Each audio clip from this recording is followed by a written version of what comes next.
Kaninang umaga ay pinangunahan ni Pangulong Ferdinand R. Marcos Jr. ang pagbubukas ng kauna-unahang Valor Clinic sa Fernando Air Base.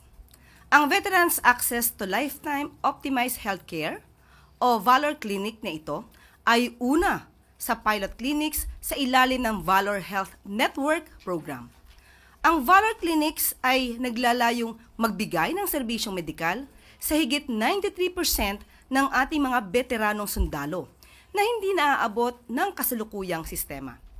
Makakaasa ang ating mga veteran soldiers sa mga serbisyong medikal gaya ng immunization services, health screenings, early diagnosis, lab test gaya ng X-ray, CT scan, at MRI sa mga local providers.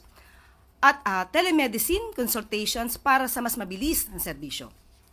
Magtatayo din ng Valor Clinic sa Fort Bonifacio General Hospital sa Taguig, sa North Luzon Command sa Tarlac at sa Southern Luzon Command naman sa Lucena City.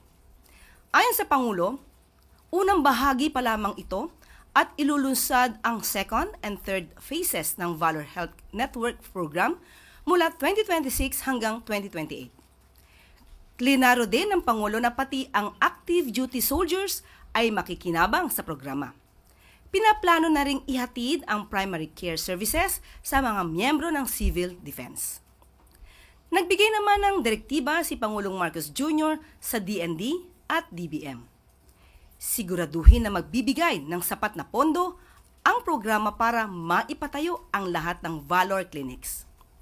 May mensahe din ang Pangulo sa mga veteranong sundalo ng bansa. Hindi matutumbasan ng kahit anuman ang inyong paglilingkod.